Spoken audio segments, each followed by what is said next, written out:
I've realized that I wasn't actually hypnotizing people. I was waking them up. That was the most mind-blowing breakthrough I had.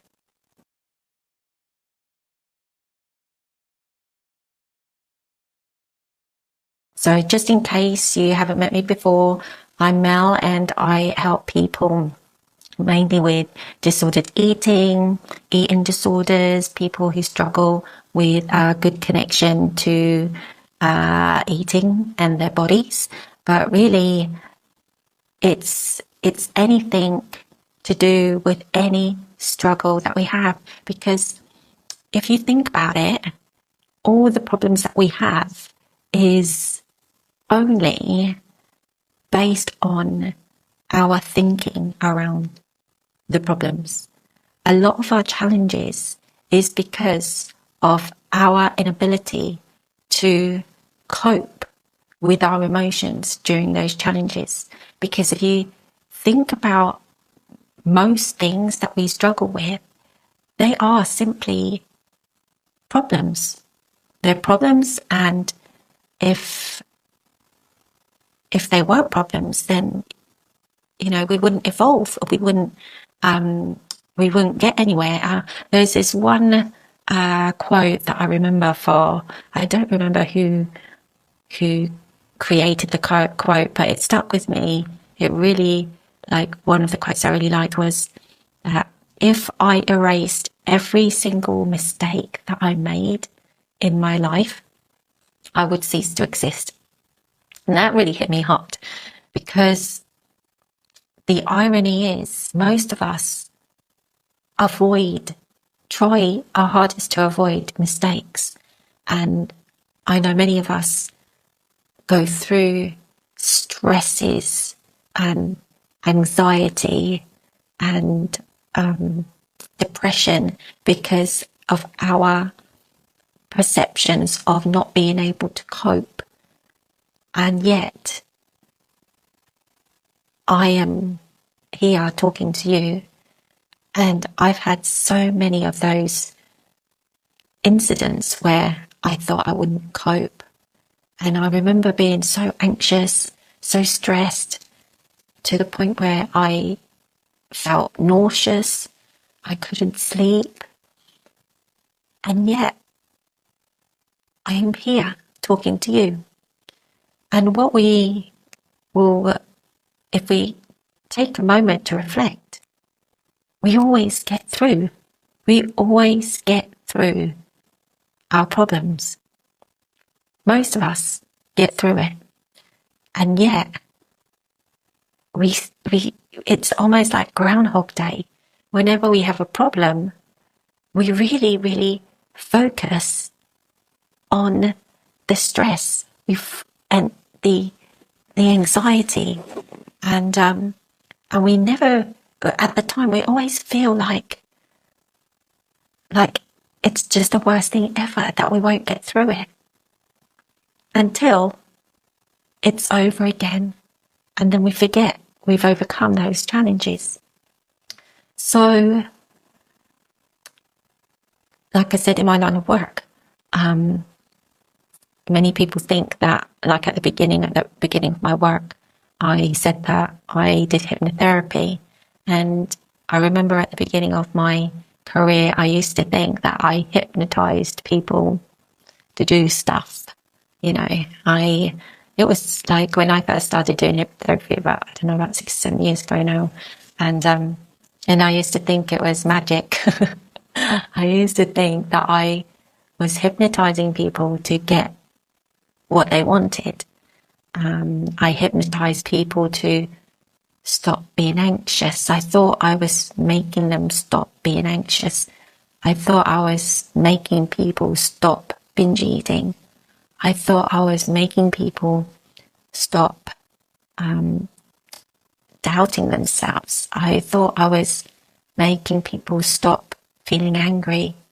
I thought I was making people feel calm. I thought I was making people lose weight. I thought I was I I had this magic, you know, when I first graduated from rapid transformational therapy. I remember graduating and thinking, yay, I'm the queen of the world. I'm going to change the world because I know this hypnotherapy and I've got magic in my hands and I could just, you know, do this. And as I have learned more and more about how we work and the principles of our mind and consciousness and life, I've realized that I wasn't actually hypnotizing people. I was waking them up. That was the most mind-blowing breakthrough I had. I was waking people up. The thing that I realized the last few years, and that's why I've just been all over the place, because it was a shock. It was a shock to know that the reason why we have like our problems and our stresses and our challenges is because we're hypnotized. We've been hypnotized since a child to think things should be a certain way.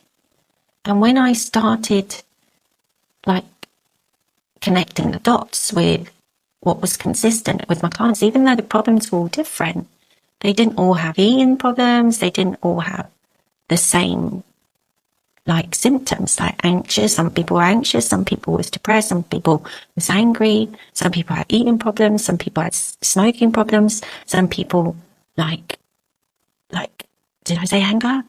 There was all sorts of different problems, but do you know how I helped them? It literally was to bring them back to their truth, to question what made them believe that. I'd like to try and think of an example. One of my eating disorder clients, she would eat at night all the time, and they would talk about it, and when we dug deep, she said that she just never felt properly loved by her mum. And I, you know, when we're like talking about it, it's like, what's that got to do with eating?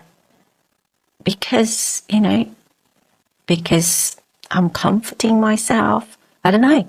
This was the things that you hear all the time in social media. You hear it when by other influences when it comes to eating. But the subconscious mind works in such like incredible ways, like mysterious ways. We just had no idea. And we know all the eating problems and all the symptoms, like stresses and anger, is just like a side effect, really. It's a symptom of things that have not been processed as children. So then we believe that we need to do things. And then when you've been doing it for so long, until you're like, you know, for years and years and years, it no longer becomes something you consciously do. You do it automatically. And that's like one of the most common things. It's the top three things when it came to my eating disorder clients was the feeling of abandonment, and that could be parents not having both parents there, parents leaving, like the obvious abandonment, but it could be the one of the parents working all the time and the child was never felt seen.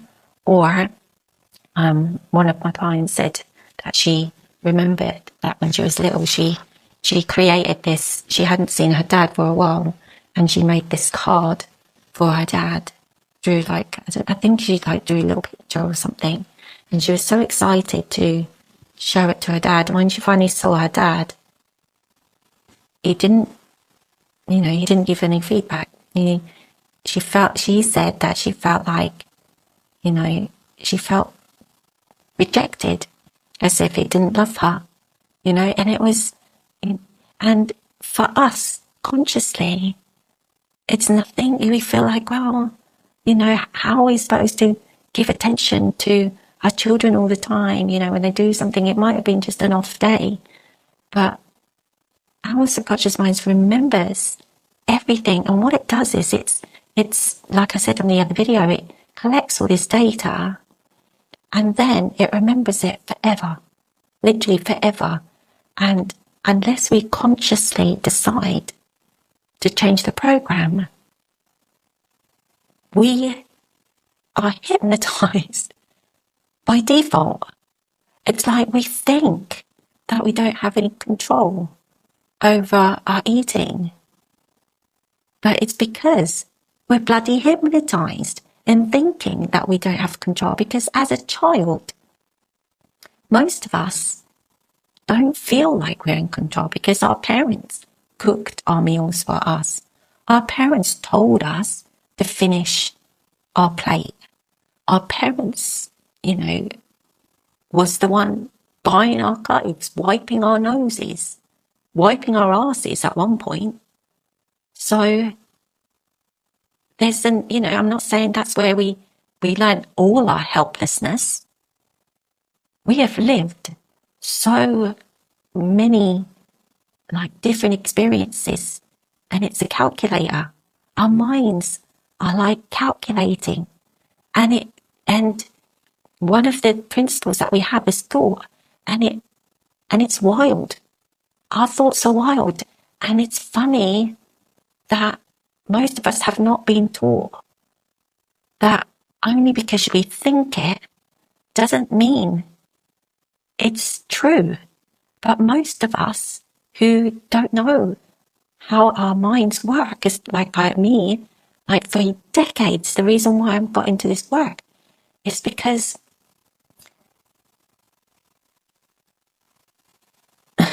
I spent decades of my life believing every single thought was true. Obviously not every single thought, but if, like I said, going back to the work that I do with people who feel like they're helpless when it comes to their eating, it's only because they've been hypnotized to believe that they are helpless. They literally, if you think about it logically, and this is why a lot of gurus and that get really frustrated, because if you think about it logically, let's change the subject for a minute. Actually, keep to the eating. So somebody says they can't stop binge eating. So what they're saying that they can't stop moving their hand into a packet of crisps or into the cupboards, and they can't stop eating.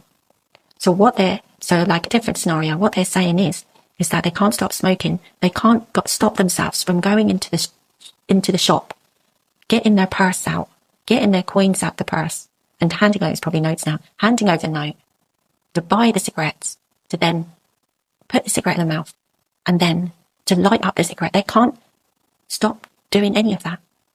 Or, it could be sex. They can't stop the sex addiction. They can't, go out, scan the book, or spend hours looking, going, drinking. They can't stop their arm from drinking it. It's, what is that? What is that? I don't hypnotize people. I help people wake up, because that's where it feels almost magic, but really it isn't. When you're not hypnotized, you just return to who you are. You return to who we are, that can decide, no, this is not good for me. No, I don't want to destroy myself. I don't want to feel crap anymore. I decide how my life is going to be. I decide what kind of body to have. I decide whether I want to stink of smoke or not. I decide whether I want to be around this person or not. I decide. But you can't decide that when you're hypnotized, can you? When you're hypnotized, you do feel like you're helpless.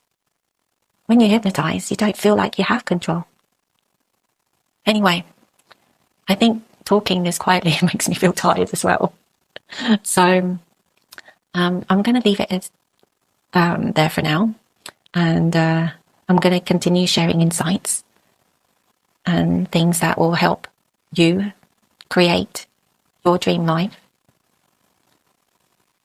Sharing with you the things that will help you wake up to you. It ain't magic. It's not like you get superpowers. It's just that we become almost, unhypnotized. We get to create whatever the effing stuff we want to do.